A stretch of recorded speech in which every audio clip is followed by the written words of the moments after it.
Wow, so I've finally gotten to a point within this channel where I could talk about the MMOs of the early days, huh? This series I'm going to feel especially fond of. I grew up in the 90s and I was beginning my teenage years as the millennium turned. I often find myself reminiscing about the old days of MMORPGs. Although I have a lot of nostalgia running through my veins, there are some really interesting games out there to talk about. RuneScape, as many of you know, was not the only mainstream title, though it seems it was the only one that somehow stayed alive. Hillbreath, Ultima Online, Dransik, Tibia, EverQuest, Muds, and many more were trying to break through and make their claim before WoW came in and crushed everyone. To be honest, World of Warcraft just does not hold up in the same way as some of these other MMORPGs did. Though I love classic WoW and some other expansions, they're missing some crucial aspects that I thought were important when MMOs were evolving. The game that I'm going to talk about featured some of the most intense and punishing role sets ever to exist within an MMO. Dransik, inspired by Ultima Online, was created by Jason Ely, otherwise known as Lothgar, and it was a 2D MMORPG released at the turn of the millennium. I'm not exactly sure on the date, as it states its recreation, Ashen Empires, was released in 2003. I'm pretty sure Dransik's beta started in 1998. Nonetheless, this game, next to RuneScape and Hillbreath, were my very first true MMO experiences. My name's Basil, and let's witness the dawn of the MMOs together. This game took place in the world of Dransik, as it's so aptly named, a place that was once peaceful among the quote-unquote thinking races of the world. Dransik was corrupted by an invasion of rune warriors that apparently spoke a different language and corrupted the minds with their creations, mainly weapons and armor. King Lothgar and Talazar were among the most famous to stand up against this runic army. After trials and tribulations of war against them, King Lothgar ordered his knights to gather and hide all of the runic weapons and armor for mankind. It was clear that they had a corrupting influence, but this would be the order that sent the world into peril again. Even though the knights were well organized and trained, they could not resist the power of the weapons that they had in their hands. Some disappeared, and some succumbed to the evil influence and began to prey on the civilizations of Dransik. And we're up to speed on the modern era of Dransik, where we come in as players. A perfect segue, to be honest, because if you were to play this game in its prime and most popular year, you would have been preyed upon by many players corrupted by the incentive to kill and take everything that you own. So the game doesn't really have much in story in regards to the gameplay. Everything I just explained to you, you had to look up for yourself if you were even remotely interested. Yeah, there were some quests, but for the most part you're just dropped into the world after you pick your class and race. This seemed to be a trend of gaming in the early days. Sometimes it's because developers respected the intelligence of the players, and other times I feel that developers just wanted to see the players struggle a bit. You started on the island of Sylvest, a beginner's island where you were not permitted to attack or kill other players. Pretty accommodating considering the circumstances of the game. You could increase your level to 5 and start with some professions such as mining or blacksmithing, but you couldn't get too far without being gated. As much as this area was gated off, there were definitely some secrets that you could find. The world interacts with you with a lot of fog of war and caves that concealed a lot of enemies and treasures. So exploration was very natural. You never knew quite what you were going to run into. Bats, spiders, bug swarms, the usual new player monsters. It doesn't sound too exciting, but in the midst of this all, you'd find yourself running into beasts and undead that you haven't encountered before. All you had to do was click and attack. That was the game. You could see how much EXP you were accruing by turning on the EXP tracker. You basically gained EXP from how much damage you dealt. A lot of the monsters you encountered dropped rare loot, and most of them had some kind of unique drop themselves, so it was fun to see what you can end up getting. Keep in mind, folks, that this game's beta was released at the end of the 90s, and there weren't many other games like this. More often than not, I'd find myself weaving in and out of the forest, just to double check if there was some secret entrance somewhere. It's amazing that as I return to this game, that I remember the obscure or secluded locations in Dransik. What a trip down memory lane. Anyways, I used to spend a lot of time here at Sylvest as a young kid. I naturally felt pretty safe here and even attempted to create an all-powerful level 5 character with the best gear possible. A twink for you WoW players, if you will. I know a few others did this as well, more so to help some of the newbies. However, I knew that the real stuff was off of this island. Dransik featured some cool ways of progressing your character and sort of follows a Skyrim-esque way of leveling up. You also had an EXP pool that you could spend into any specialization which you earned through completing quests. Later iterations of Dransik featured cooking, farming, and other skills, but mining and blacksmithing seemed to be the only useful ones. Correct me if I'm wrong, Dransik fans. For the most part, your EXP pool was a small accommodation, and you had to level up your skills mainly by using a particular weapon or investing time into crafting your skills. This kind of system definitely gives your character a unique feel and is replicated in all kinds of RPGs nowadays. Leveling up in this game takes quite a bit of time. It is a long and arduous journey to get to higher skill levels. The amount of damage that you do is directly fed into your skill and your EXP total. Higher skills increases your chance to hit and allows you to equip even stronger gear, a pretty self-sustaining system. All of your skills contribute to your overall level, and each level grants attribution points which you could spend on strength, intellect, constitution, or dexterity. Each stat had its strengths and weaknesses, however, I remember intellect being really useless early on until it was integrated to allow the summoning of minions. Sorry guys, but I'm super ignorant on this one. I'm pretty sure there are some armor pieces that required intellect as well that gave resistances and that were moderately powerful. A lot of the guides that used to exist online regarding all of this no longer exist, so I'm going entirely based on memory. You'd often find intellect users running around with like 7 or more followers just ready to mob you. I was always fascinated by this. Constitution increased your HP and dexterity increased your armor. Real quick shout out to one of my best friends when I was younger, Dark Shadow. I know, really edgy stuff. He accompanied me on this insane journey. There's nothing quite like playing an MMO with him. He's the kind of player that has no mercy, no qualms about killing someone and just taking every last bit of gear from them. It didn't matter if it was a new acquaintance or if it was a friend that we knew for quite some time. Something inside that kid made him want to approach every other player with threatening eyes. Heck, there'd be times where he'd attack me. I have an endless amount of stories and journeys with him, and I'll be honest, I miss the guy.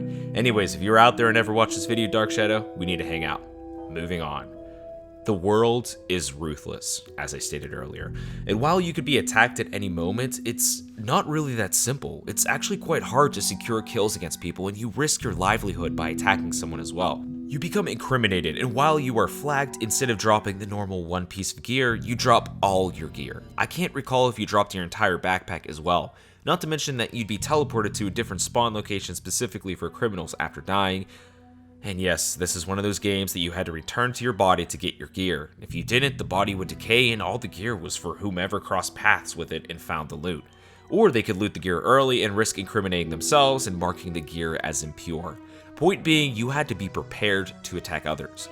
Not only that, there was a strong sense of community within this game. Many guilds were protective of their own kind, and if you saw somebody within a strong guild, you better not mess with them. Dark Shadow Storytime. At one of the most dangerous locations of the game, Hell, you would often come across high-level enemies and high-level players farming for the strongest gear. Dark Shadow and I would often visit just to see if there were any dead bodies to scavenge. Yes, we were vultures, and we would see if we could loot them. Despite our vulture-like nature, we did have decent enough gear to butt heads with somebody. After Dark Shadow scanned far enough into Hell, where you'd usually find Balrogs, we ran into one of the guild masters of a pretty powerful guild at the time, whose name I cannot recall. I'm sorry. He was in the midst of fighting a Balrog himself and had considerably low HP. You could actually walk up to somebody and scan their gear, and that's exactly what Dark Shadow did. Lo and behold, he had one of the rarest shields in the game, the Ethereal Shields, and I quote from the Guildmaster, "You better not." And that's that. Dark Shadow immediately opened fire and started attacking the guild leader. I remember sitting in my room screaming at the top of my lungs as we killed him in cold blood. The Balrog he was attacking was already almost dead as well, and we immediately jumped to his corpse and inspected it. There it was, the Ethereal Shield. Of course, there are rules and stipulations, as I said. Taking gear from a body before it decays will become flagged, and you cannot sell it to a shopkeeper or trade it properly. But who did we care? It was one of the rarest items of the game, so naturally we book it out of there and hide in the forest until our criminal status disappears. I'll tell you, the next few weeks hiding from everyone in the world, knowing that we were branded as enemies of hundreds, was true fear. And it wasn't long after that we ended up getting murdered and killed over and over, losing all of our gear and yes, even the Ethereal Shield itself. Intensity was the name of the game, and there was always something on the line. I could tell endless stories about Dark Shadow and my adventures with him, such as him somehow getting a GM to lock me up in a jail cell for 24 hours, or how he would sit in jail waiting for other people to drag rocks from one end of the room to the other, only to steal them. But I'll abstain. He was a funny dude. As far as appearances go, Dransik had a couple unique avatars, and that was pretty much it. The gear you had equipped was not featured on you. Not really a visual spectacle, but it was functional. Pixelmine Games, the current company that owns Transik, had later added ways to change your avatar to be more unique for a small fee. Microtransactions. Ugh, but that was it. In a game like this, there wasn't much of a reason to even worry about cosmetic appearances. It's a very simplistic looking game, and the only thing that was counted was inspecting loot, so that was pretty much all you worried about. Getting the most powerful loot and taking down monsters with other players. There are, of course, many subtle nuances of the game that could be given plenty of attention, such as crafting, resistances, potions, proper ways to tag and hunt in groups, PvPing, but I'm going to hold back on this video as it would get very long. The world of Dransik is massive. You had no means of traveling other than by foot and finding portals, which they weren't even added until later in the game. There are some paths that you had to use before portals like the ones in New Krauth that led to Parian, but this is extremely hidden for newbies and usually you had to be told to even use it. The various continents had different monsters and enemies, and I can remember for the first time Dark Shadow and I traveling far, far north. At the time for us, there were no reasons to even bother traveling anywhere besides for our own curiosity. We ventured far north past Edens, Centaurs, and even these green things called Triddles.